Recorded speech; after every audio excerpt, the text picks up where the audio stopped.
And then I spoke with Alex Astin, who is a local financial professional, about what viewers need to know about tariffs, how this impacts them, how they should react, what should they do with their money, kind of what is the situation for us as the American people following this news.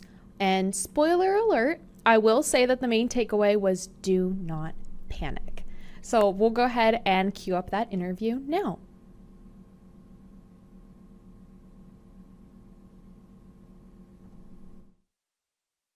We had seen that survey that 45% of Americans don't, only 45% do understand what tariffs are. So if you could go ahead and kind of talk to us a little bit about what they are and Yeah. What a tariff is, it's just a tax that's paid by importers on goods to the U.S. So, like the new tariffs that we're looking at here, this morning it was announced that we're going to have a 25% tariff for Mexico and Canada. Throughout the day, there's been negotiations, and it looks like there's going to be a 30-day pause on those tariffs from Canada and Mexico. But ultimately, like I said, what those tariffs are is it's just a tax paid by an importer on goods from a foreign country. So, for example, if you're talking about like a Chevy pickup truck, right? Some of those parts are built in Mexico, and those will be subject to tariffs when they're imported and sold in the United States. So essentially, it's just a tax on imported foreign goods. Okay. So now with these tariffs being put into, or the rise in tariffs being put into place, how does this affect people not only nationally but locally? How it's going to affect everyday consumers?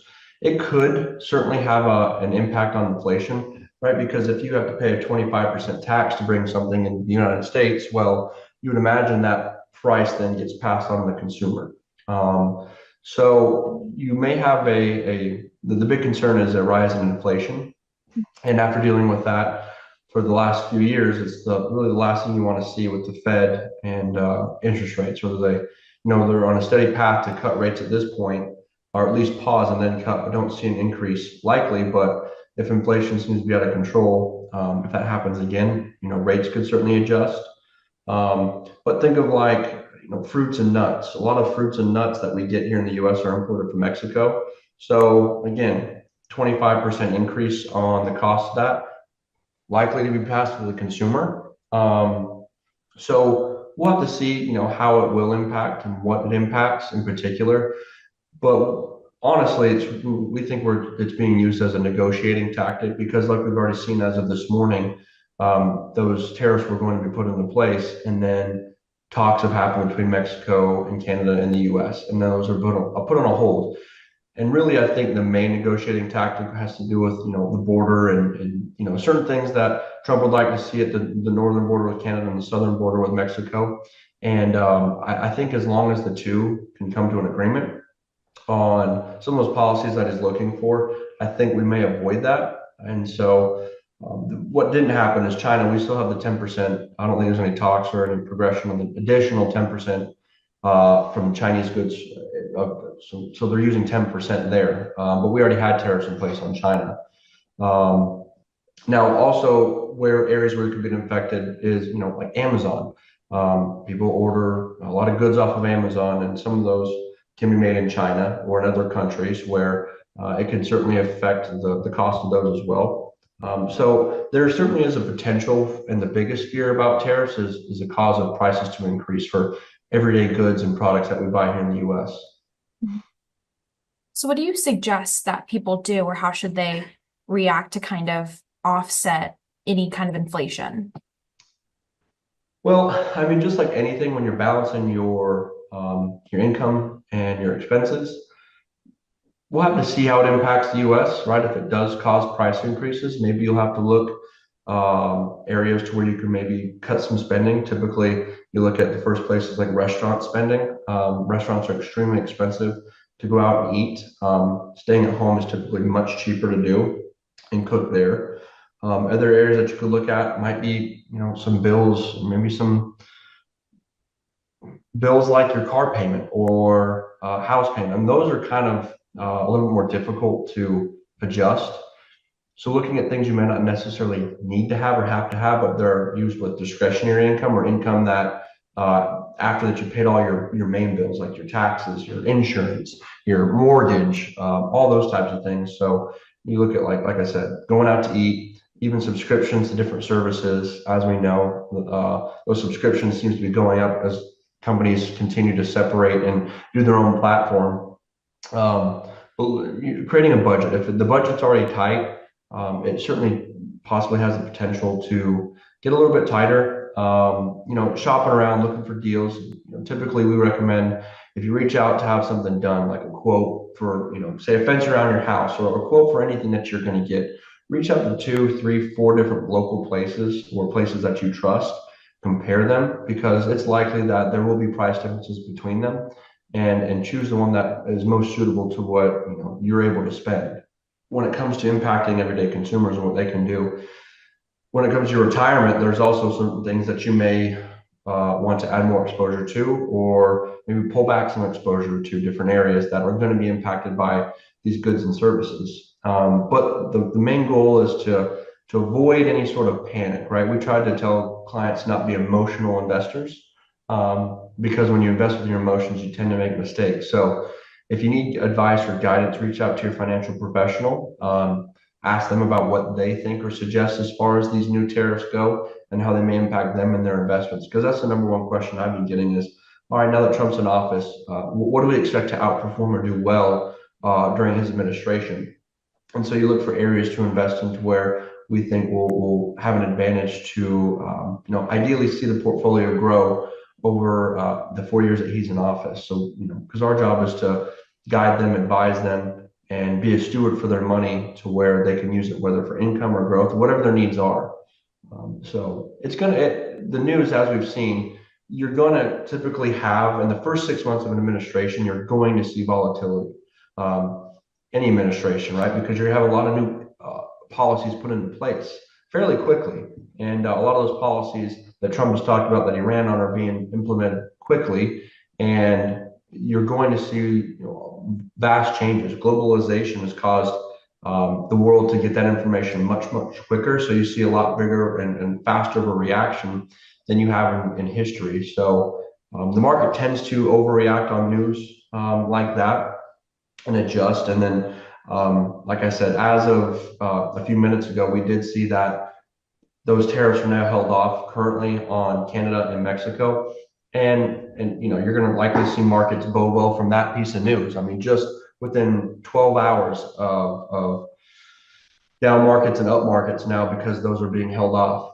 But that brings me to my next point. It's, make sure you just have a plan in place and you abide by that plan, because if you make your adjustments and you cause big shifts in what you do, well, you're gonna have a lot of changes, because every 4 years we have potential for a new administration, and so if someone's, say, retired for 30 years, well, that's possibly 6, 7 new presidents that we could have during that sort of time frame that are going to adjust these types of things. So it is something that we're certainly paying attention to, really digesting and getting as much information as we can to really have a good idea about what's going to be impacted, how it's going to be impacted. And like I said, you look at fruits and nuts and different, particularly for vehicles. A lot of vehicle parts are made in Mexico or Canada, or even oil that we get from Canada.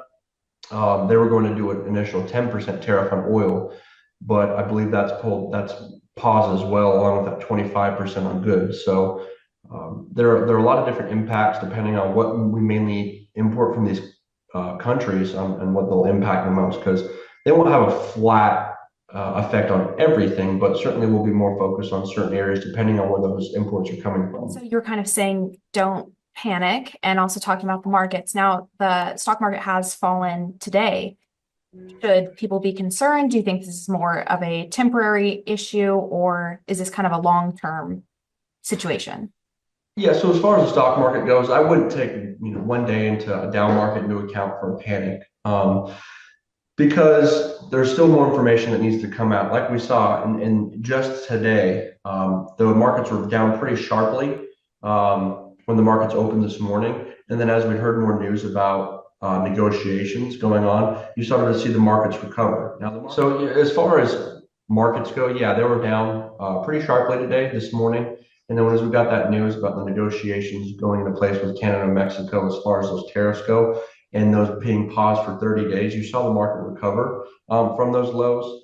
The market did finish down. The S&P finished down about 0.75% today, but shoot, if you can cup this in here, I might be able to tell you what it was down. I believe it was down around 2%. But the S&P 500 was down roughly, about 2% as of this morning, and finished down just under 0.75% down. And then because those negotiations have gone into place, I would expect probably some good news and a decent opening for the market tomorrow. But we don't really want to focus on day by day, because there's going to be a lot of different changes throughout retirement and in your portfolio. You need to have an idea about your time horizon and your risk tolerance, right? If you are okay with risk, well, the more risk, the more rewards you can have. And part of that is the higher it can go, it can go just as low. So, but the main focus is something you can stomach when it comes to volatility is how your portfolio should be set up. And then also looking at time frame. Someone who's 25 years old, what does 1 day or 2 days or even 1 year in the market really matter to a 25-year-old who's going to be investing over the next 40 years? But it's having a long-term plan in place. We are big on time in the market, not necessarily trying to time the market, because as we've seen throughout history, every market low has always been met with a new market high. All market downturns have always recovered, but it's just a matter of the time that you have for markets to recover. So typically, as you age and get closer to retirement, you take less volatility and less risk, because your time frame of that paycheck coming in shrinks, right? It gets smaller and smaller, and eventually you retire, you no longer have that paycheck, you live in your retirement. And typically you don't look for volatility or too much risk at those points, because that, at the end of the day, can really impact how you live in retirement. But again, younger investors, 1 day, 2 days, 1 year, 2 years, really the long-term scheme of things, if you're invested for 40, 50 years, that should be your main focus, is be invested in good companies for the long term. I think the main message is just don't panic, digest the information, get the news. Certainly don't need to overreact to news. And ultimately, we'll see how these tariffs, whether the long-term, short-term, well, ideally, we see them as, again, negotiating tactics to where Trump and that administration feels like we're getting a fair deal, is what we're seeing. And hopefully that ends up being better relationships with these countries. I know right now it doesn't seem like that's something where it will lead to. But ideally, it comes to a relationship where there's a lot of negotiations and open contact. And then that way, we can be, the trading partners that we've always been, and continue that relationship. I think Alex perfectly summed up the overall message there, that things are moving very, very quickly when it comes to tariffs and updates, and with the stock market, that it is just 1 day and a day of many. And the overall message just being, don't panic, sit with it, keep on keeping yourself updated with the news, but it may be best to kind of sit back with it. But yeah, that's all I have for today's Morning Extra, but we will keep you updated throughout the day on the tariff situation. Thanks for tuning in to today's Morning Extra, and I will see you tomorrow.